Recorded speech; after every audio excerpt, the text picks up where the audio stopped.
as the investigation into the second assassination attempt against the former president does continue this morning. We are learning more about the alleged gunman.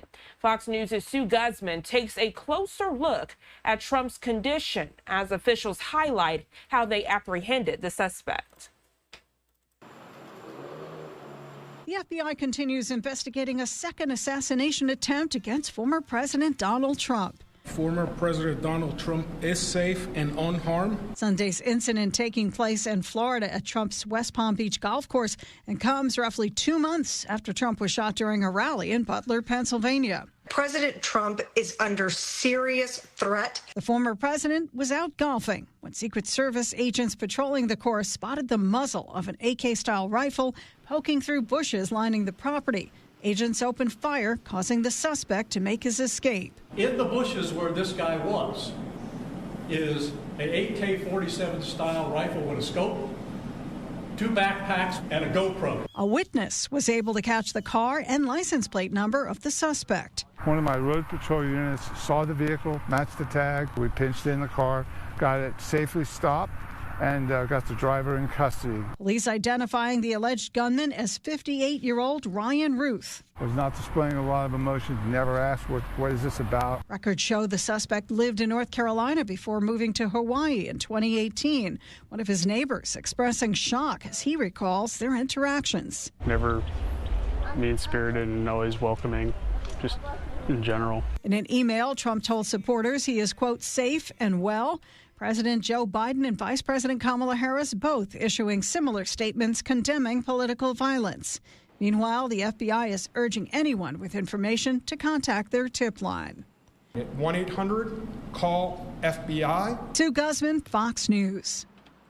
Sue, thank you so much. And right now, giving you a live look outside of Mar-a-Lago. You can see authorities still out there as we are working to learn more about this tragic situation early this morning. Joining us live to further discuss this breaking news alert is distinguished lecturer of Homeland Security and Terrorism with the University of New Haven, Ken Gray. Ken, good morning to you. Thank you so much for joining us bright and early this Monday.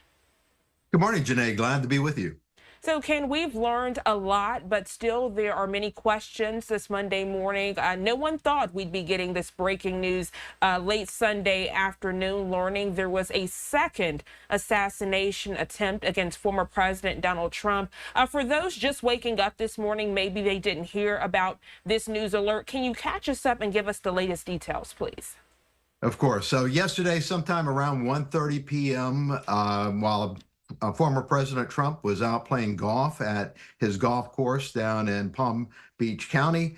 The Secret Service, while advancing before the president while playing golf, noticed what appeared to be a barrel of a rifle sticking out through a fence. One of their agents engaged the shooter at that time, fired rounds at him. The shooter fled from the area, went out through bushes and got into a Nissan vehicle and departed the area. An eyewitness saw him run out of the bushes, get into the vehicle, and took a picture of his plate and provided a description and the picture to law enforcement. That information was passed to police departments throughout the area on a be on the lookout. The vehicle was identified the next county away, north of Palm Beach County there in Martin County. The vehicle was stopped and the driver was arrested. The eyewitness was brought to the area and identified the driver of the vehicle as the person he saw running out of the bushes. And the shooter has been identified as Ryan Wesley Routh, 58, previously of North Carolina and currently resides in Hawaii. Thank you so much for that detailed overview, Ken. So as we are discussing the shooter, many people wanting to know this morning, is there a motive? Why would this person try to assassinate former President Trump? So we don't know the answer to that as of yet. When he was arrested, he did not make any statements there at the arrest site. FBI and Secret Service were going to interview him yesterday afternoon. Whether he said anything to them, we have yet to hear. There has not been an update on that with a press conference bringing us up to current information. But looking at social media, the media has been all over Roth since he has been identified, and he has a history of criminal history, to include an arrest and conviction for weapons of mass destruction. His social media shows that he is a dedicated Democrat. He has made numerous contributions, small amounts, but numerous contributions to Act Blue, and apparently at one point voted for Trump during the 2016 election, but now hates Trump. And so that might be a possible explanation for why he would do this. I mean, after all, President Trump has been characterized as being the equivalent of being Hitler. And so this could push a person who has extreme views of this over the edge and force them to take action like this. And that's the concern this morning. You, a former member of the FBI, you all do look at these people, quote unquote, extremists, as you just mentioned. What can be done? You mentioned a past, a criminal past, things that have been mentioned on social media. And I know as this investigation continues in the coming days, they will be going through his social media account, emails, looking at gun sales, so many different things. With your expertise, Ken, what should be happening so that this does not continue to happen? I feel like I sound like a broken record. What can we do to prevent this? And then we have the conversation days or months later. So Secret Service is set up to handle potential threats against the president, vice president, and their protectees, for instance, like President Trump for running for a re-election here. Secret Service already has that mechanism in place, and when they receive information, they're able to quickly vet the person, go out and interview them, determine whether or not they are a threat. It's the unidentified threat, the ones who are not detected before they act, like this guy. This guy was not on anyone's radar screen as being a potential threat before he was discovered there in the bushes. And so the other thing that can be done is to protect the protectees by making sure that they do not place themselves in a position where this could happen. Golf courses are very hard to secure because they are very large areas, and that they are often lined with bushes and stuff, as was this case, and so offering a lot of places for people to hide. And so perhaps Secret Service might make recommendations to former President Trump not to place himself in positions like this before the election, so as to guarantee that this is not repeated. That being said, Trump is going to do what Trump is going to do.